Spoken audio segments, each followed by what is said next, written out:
ఈరోజైతే మన వీడియోలో స్పెషల్ ఏంటో తెలుసా? బాలామృతంతో అయితే కేక్ చేశాను. చూసారా ఎంత పర్ఫెక్ట్‌గా వచ్చిందో? సో, మన యూట్యూబ్ ఫ్యామిలీ అయితే 500 అయ్యారు కదా! సో, అందుకని కేక్ చేద్దామని అయితే అనుకున్నాను. సో, నాకైతే కేక్ చేయడం రాదు. అందుకని చెప్పి బాలామృతంతో ట్రై చేద్దామని చెప్పి ట్రై చేశాను. అసలు చాలా బాగొచ్చింది. నేను చెప్పినట్టు చేయండి. అసలు పర్ఫెక్ట్‌గా వస్తుంది కేక్ అయితే. సో, ప్రాసెస్ అయితే చూసేద్దామా? ఒక కప్ బాలామృతం తీసుకొని అందులో యాలక పళ్ళు అలాగే హాఫ్ కప్ షుగర్ వేసుకొని మిక్సీ పట్టేయాలి. సో, ఆ మిక్సీ పట్టిన తర్వాత అందులో హాఫ్ కప్ పెరుగు, హాఫ్ కప్ పాలు అలాగే హాఫ్ కప్ ఆయిల్ లేదా బటర్ అయితే వేసుకొని మంచిగా అయితే ఇలా బ్లెండ్ చేసుకోవాలి. ఆ బ్యాటర్‌ని మొత్తం ఒకే డైరెక్షన్‌లో కలుపుతూ ఉంటే మన పర్ఫెక్ట్‌గా అయితే బ్యాటర్ రెడీ అయిపోతుంది.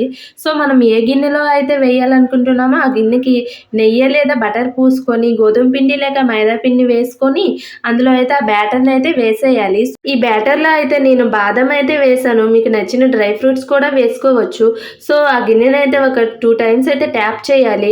అలా ట్యాప్ చేయడం వల్ల ఎయిర్ బబుల్స్ ఏమైనా ఉంటే అయితే పోతాయి. బ్యాటర్ రెడీ అయ్యే లోపు అయితే అడుగు మందంగా ఉన్న ఒక గిన్నెనైతే ఫ్రీ హీట్ చేసుకొని రెడీగా ఉంచుకోవాలి. సో, నా దగ్గర స్టాండ్ లేదు. స్టాండ్‌కి బదులుగా అయితే కూర ప్లేట్ పెట్టి దానిపైన ఈ బ్యాటర్‌ని అయితే పెట్టేశాను. సో, ఒక 40-50 మినిట్స్ అయితే మూత పెట్టి ఉంచిస్తే మన కేక్ అయితే రెడీ అయిపోతుంది. సో, డౌట్ మీదే నేనైతే చేశాను కేకు ఎలా వస్తుందేమో అని చెప్పి. కానీ చాలా బాగా అయితే వచ్చింది. టేస్ట్ కూడా చాలా బాగుంది. చూసారా ఎంత స్పాంజీగా వచ్చిందో? సో, మీకు కూడా నచ్చితే ఒకసారి ఈ ప్రాసెస్‌లో ట్రై చేసేయండి. చాలా బాగా వస్తుంది. వీడియో నచ్చితే సబ్స్క్రైబ్ చేసుకోండబ్బా!